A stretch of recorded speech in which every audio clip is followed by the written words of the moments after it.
My name is Emma Donnelly with the Samuel Proctor Oral History Program, and I'm speaking virtually with, will you introduce yourself?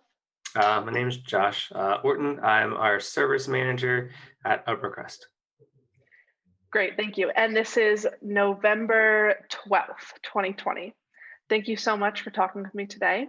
Um, could could you sort of characterize Upper Crust for someone who hasn't been there? Absolutely. So we've been in business almost 40 years now. We are a traditional European bakery. So you'll see a lot of croissants, pastries, breads, and recently in the last year, we went from adding traditional like French press coffees to now we have a full espresso bar. So this is a question I'm asking all of the narrators about personal experiences with coffee. So what's your earliest memory drinking coffee? Oh man, that's a good question. Uh, Probably my earliest memory would be with my grandmother. Every morning, part of her morning routine was like just like cheap Folgers or Maxwell coffee. Where I'm from is where my dad worked right next to the Maxwell factory, so I was familiar with that smell. But just part of the normal routine, and they would just always drink it black. And I always thought, how could you drink that every morning? But eventually, I tried some, obviously not black, a ton of cream and sugar. That's how most people start, and I kind of got hooked. How did you first get involved in the bakery and coffee business? I'm actually a little bit before college. There used to be a business off Second Street called Second Street Bakery. I got into bread baking there before they closed and switched over to civilization. So it was kind of a job I had between before I went to UF.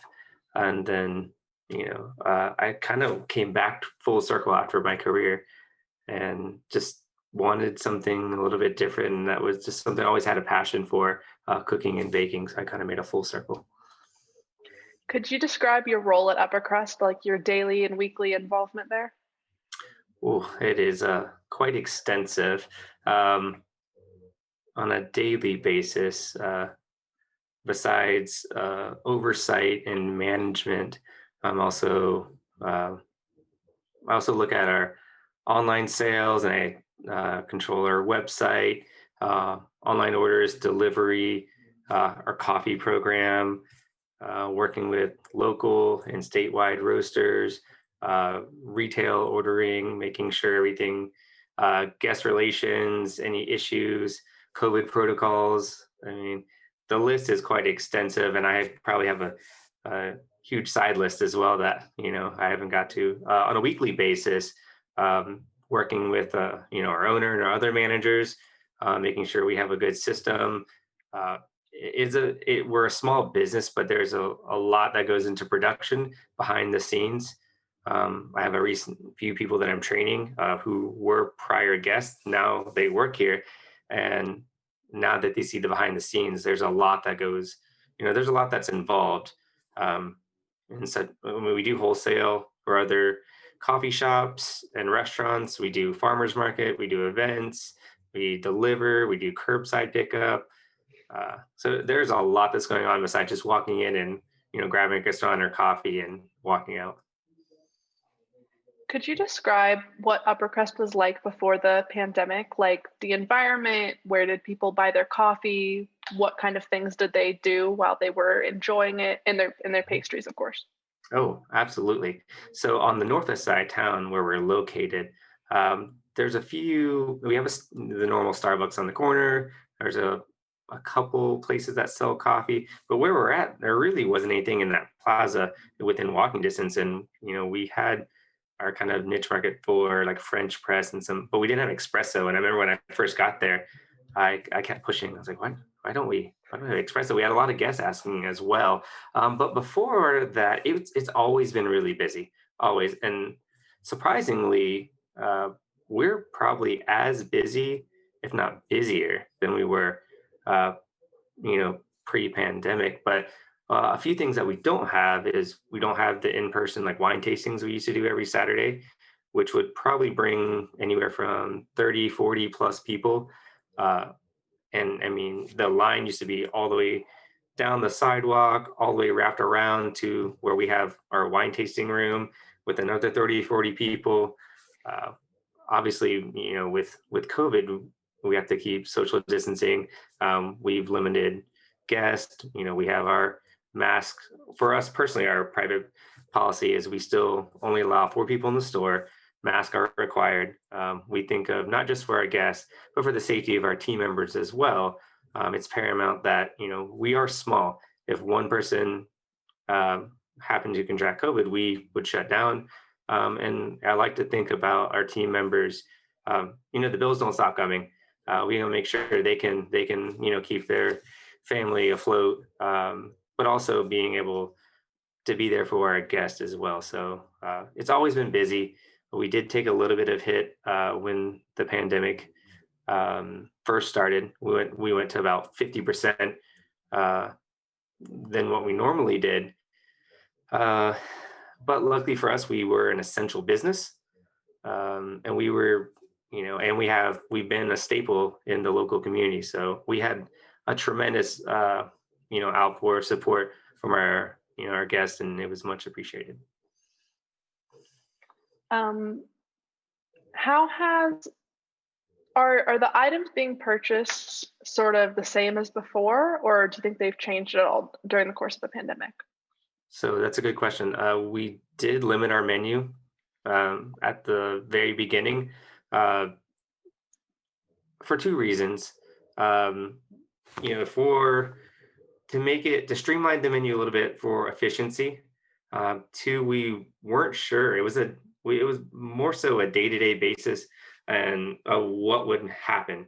So in the case that we did lose a few people to to getting contracting the virus, or for personal safety, whatever the reason may be, we streamlined it to make things work a little bit more efficiently for us. So we things that were easier to make. We weren't taking special orders as much. We streamlined the menu, to keep things going smoothly for us. And as we've definitely evolved. We started adding curbside, um, online ordering, delivery. We bought a delivery van. Um, so we've actually started increasing our menu again, taking special orders, and we're slowly getting back to the new normal, I should say. How has the pandemic affected employee procedures? Um, we've had to change a lot of things, and like I said, it's still been day by day, week by week, trial and error. But for the most part, I think we've done a pretty great job.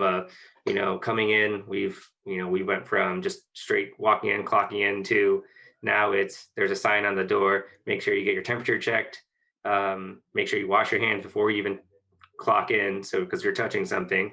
Um, Now we have every 30 minutes, we have timers that go off in the store to sanitize everything that could potentially be touched, by guests and us for safety. We put up, plastic, shields, the face mask. I mean, and then any moment that you have any free time, we're going to be wiping things down, sanitizing, washing our hands, going through a lot of soap and a lot of rags, and just anything that we can do just to be safe.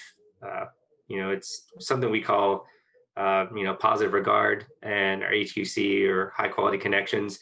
And that's something we keep at the forefront of our mind, especially now. How have you seen customers react to new safety measures in place? That's a good question. I would say overall, it has been overwhelmingly positive. I mean, on a daily basis, I get numerous guests that come in and thank us for sticking to our policy, going above and beyond. Uh, you know, on the flip side, there are a few people that you disagree, and that's okay. Everyone's accepted, but the policy is ultimately for safety, for both sides, and it's been actually a really good response. Well, I always like to wrap up by asking this question, but if you don't have an answer, totally fine. Is there anything else you'd like to add that we haven't discussed so far today? Hmm. You know, just thanking you for taking the time to do this. It is important, during a pandemic, it's good to keep a, keep a log of this, and then also just, making sure that everyone is staying safe, stay safe. Hopefully 2020 wraps up with a little more positivity and, yeah, come down and get a coffee and croissant. Thanks. Thanks so much for taking the time to talk with me. Thank you. All right. Have a good one. You as well.